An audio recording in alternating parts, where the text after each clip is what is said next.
जय हिंद, नमस्कार मान्यवर। देखिएगा, भारत और पाकिस्तान के बीच में 3323 किलोमीटर की लंबी सीमा है, जिसमें से 1015 किलोमीटर की लंबी सीमा विवादित मानी जाती है, जहां पर प्रमुख विवाद हैं सरक्रिक विवाद, एलओसी विवाद, एजीपीएल विवाद और अंतिम सियाचिन विवाद। तो आज के इस लेक्चर में हम लोग सरक्रिक विवाद के बारे में जानेंगे कि सरक्रिक विवाद क्या है, इसको सुलझाने के लिए दोनों देशों की सरकारों के बीच में क्या कदम उठाए गए और उसके क्या परिणाम रहे। तो हम लोग देखते हैं सरक्रिक विवाद क्या है। देखो दोस्तों, भारत का राज्य गुजरात और पाकिस्तान का राज्य सिंध दोनों एक दूसरे से सीमा साझा करते हैं। यहाँ पर सिंध का राज्य है और यहाँ पर गुजरात राज्य है। दोनों की जमीनी सीमा यहाँ इस बिंदु पर समाप्त होती है और यहाँ पर सिंध और गुजरात की सीमा के बीच में एक क्रीक पड़ता है। क्रीक क्या होता है? क्रीक का मतलब होता है कि एक जमीनी भूभाग के अंदर यदि पानी का पतला स्रोत इंटर कर जाए तो वो क्रीक कहलाता है। तो यानी कि सिंध और गुजरात के बीच में एक पानी का पतला स्रोत है, पानी का पतला नाला है, उसी को हम लोग सरक्रिक कहते हैं। पानी का पतला नाला क्या कहलाता है? क्रीक कहलाता है। और इस क्रीक का नाम दिया गया सर, तो यह क्या नाम हो जाता है? सरक्रिक। तो अब आपको पता लग गया होगा कि सरक्रिक क्या है और कहाँ है। देखिएगा, इस सरक्रिक को लेकर के ही विवाद है। विवाद क्या है? सिंध जो है पाकिस्तान का राज्य है और पाकिस्तान ये दावा करता है कि सिंध, ये जो सरक्रिक है, ये सिंध का क्षेत्र है, यानी कि सिंध का क्षेत्र होने के नाते ये सरक्रिक पाकिस्तान का है। वहीं भारत सरकार का ये कहना है कि ये जो सरक्रिक है ये गुजरात का है और गुजरात का होने के नाते ये जो सरक्रिक है भारत के हिस्से में आना चाहिए। तो यानी कि सरक्रिक के ऊपर दोनों देशों के द्वारा दावे ठोके जाते हैं। पाकिस्तान अपना दावा करता है, भारत अपना दावा करता है। इसको लेकर के अब हम बात करते हैं कि सरक्रिक का इंपॉर्टेंस क्या है। यदि इस क्षेत्र की बात की जाए तो यहाँ पर कोई निवास स्थान नहीं है, कोई भी मनुष्य नहीं रहता है, बल्कि यहाँ पर एक सबसे बड़ी समस्या तो ये है कि दोनों ही देशों की जब सैनिक छावनियाँ, जब दोनों ही देशों के जब सैनिक पेट्रोलिंग करते हैं तो उनको बड़ी ही परेशानी होती है। तो यानी कि जो प्रमुख प्रकार की चुनौतियाँ हैं उनके सुलझाने के लिए, उनके समाधान करने के लिए दोनों देशों के बीच में 1998 में एक वार्तालाप होती है। वार्तालाप इसलिए की जाती है कि इस विवाद को सुलझाया जाए कि यहाँ पर इसका कोई खास इंपॉर्टेंस भी नहीं है, ना ही यहाँ पर कोई निवास स्थान है, तो यहाँ पर दोनों देशों की सैनिक खर्चा भी होता है, तो इसलिए हम लोग इसका सुलझान करते हैं। अब 1998 में दोनों देशों के बीच में वार्तालाप होती है। सबसे पहले भारत के द्वारा कहा जाता है कि हम लोग इसका समाधान करेंगे थालवेग सिद्धांत के अनुसार। तो देखिएगा, थालवेग सिद्धांत क्या था? थालवेग सिद्धांत ये कहता है कि जब कोई भी दो देशों के बीच में यदि पानी का क्षेत्र आ जाए, यानी कि दो देशों की क्षेत्र के अंदर, दोनों देशों की यदि सीमाओं के अंदर पानी का यदि क्षेत्र आ जाए, जैसे कि यदि कोई नदी आ जाए, यदि कोई क्रीक आ जाए, तो उस पानी के स्रोत को बेसिकली बीच में से दो भागों में बांट देना चाहिए, दोनों देशों को विभाजित कर देना चाहिए। यहाँ पर भारत सरकार ने बोला, यहाँ पर उनको इंडिकेशन करने के लिए बीचों बीच भारत सरकार के द्वारा यहाँ पर एक रेड लाइन बनाई जाती है और यहाँ पर एक ग्रीन लाइन।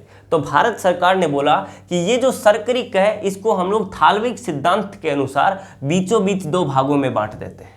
यानी कि जो सरक्रिक का वो क्षेत्र जो सिंध को टच करेगा वो पाकिस्तान का होगा और सरक्रिक का वो क्षेत्र जो गुजरात को टच करेगा वो भारत के हिस्से में आएगा। तो थालवेग सिद्धांत के अनुसार पाकिस्तान ने बोला कि हम लोग थालवेग सिद्धांत को एक्सेप्ट नहीं करते हैं।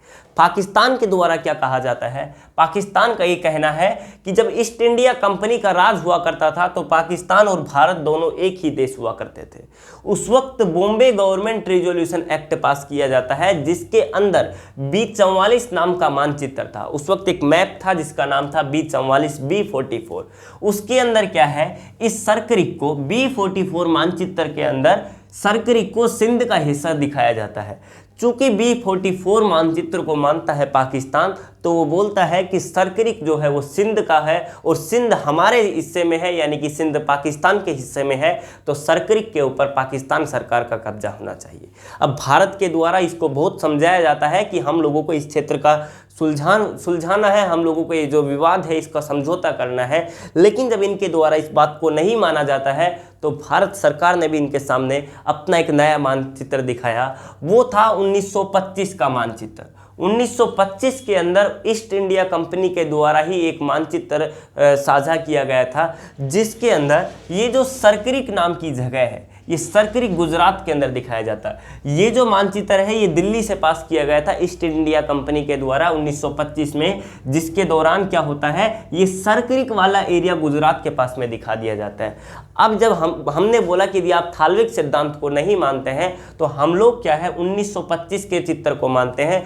चूंकि 1925 के चित्र को हम लोग मानते हैं तो ये जो सर्करिक का जो क्षेत्र है ये गुजरात का है और गुजरात भारत का होने के नाते सर्करिक भारत का माना जाता है। ये दोनों देशों के बीच में विवाद है। आई होप कि आपको समझ में आया होगा कि सर्करिक विवाद क्या है, दोनों देशों ने सुलझाने के लिए क्या कदम उठाए।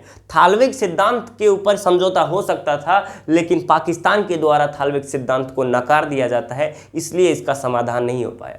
अब देखिएगा, जैसा कि हमने बताया कि इस क्षेत्र के अंदर कोई खास इंपॉर्टेंस है नहीं, तो इस क्षेत्र को हम लोग छोड़ क्यों नहीं देते। हमारे यहाँ पर जब सैनिकों को पेट्रोलिंग करते वक्त समस्याएं आती, यहाँ पर दलदली क्षेत्र है, जो सैनिक है उनको बड़ी ही चुनौतियाँ होती है, इसके अंदर पेट्रोलिंग करना भी बड़ा ही रिस्की काम होता है।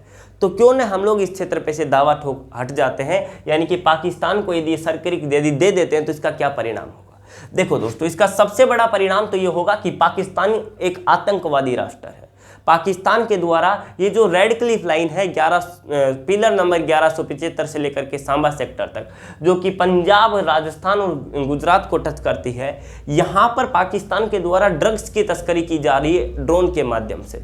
जब वो इस क्षेत्र का इतनी बड़ी सीमा का दुष्प्रयोग कर रहा है तो यहाँ पर यदि ये क्षेत्र सिंध के हिस्से में चला गया तो पाकिस्तान के जो आतंकवादी है वो डायरेक्ट गुजरात में पहुँच बना पाएंगे और यहाँ से आतंकवादी घुसपैठ होगी जो कि ड्रग्स की तस्करी करेंगे और भारत में मुंबई जैसे अटैक दोबारा करेंगे।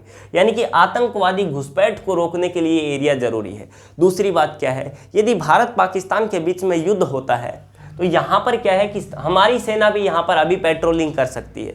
दूसरी बात, यदि युद्ध होता है तो सिंध की सेना का यदि हम लोगों ने ये एरिया इनके अंडर दे दिया तो क्या होगा, पाकिस्तान की सीमा यहाँ तक आसानी से आ सकती है। हम लोग इनके एरिया में घुस नहीं पाएंगे, हम लोग इनके इस क्षेत्र पे डायरेक्ट मतलब कि अटैक नहीं कर पाएंगे। क्यों? क्योंकि हमारे बीच में पाकिस्तान और भारत के बीच में क्या होगा, क्रीक होगा और पाकिस्तान की सेना तो यहाँ तक आ ही सकती है, तो वो गुजरात की जो अखंडता है भारत के साथ में उसके लिए भी खतरा हो सकता है।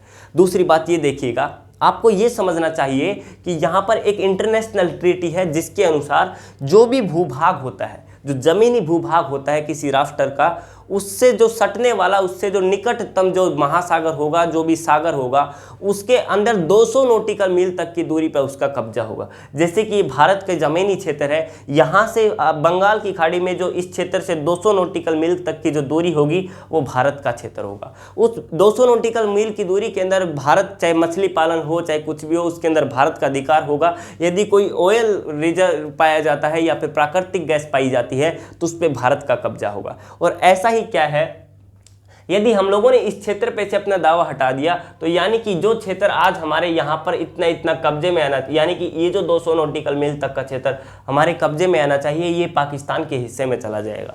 और ये जो क्षेत्र है दोस्तों, ये आर्थिक इंपॉर्टेंस से भी बहुत ज़्यादा जरूरी है, क्योंकि यहाँ पर क्या है, आर्थिक रूप से प्राकृतिक गैस पाई जाती है, यहाँ पर ऑयल रिजर्व पाए जाते हैं जो कि भारत के लिए अति आवश्यक है। आई होप कि आपको ये जो सर्करिक विवाद है इसके बारे में समझ में आया होगा। अब हम लोग बारी बारी से हर विवाद के बारे में समझेंगे। अगले लेक्चर के अंदर हम लोग LOC विवाद को समझेंगे कि लाइन ऑफ कंट्रोल विवाद क्या है। यहाँ पर धीरे धीरे जो POK की समस्या है, तमाम बिंदुओं को हम लोग समझते जाएंगे। तब तक के लिए वीडियो देखने के लिए बहुत बहुत धन्यवाद।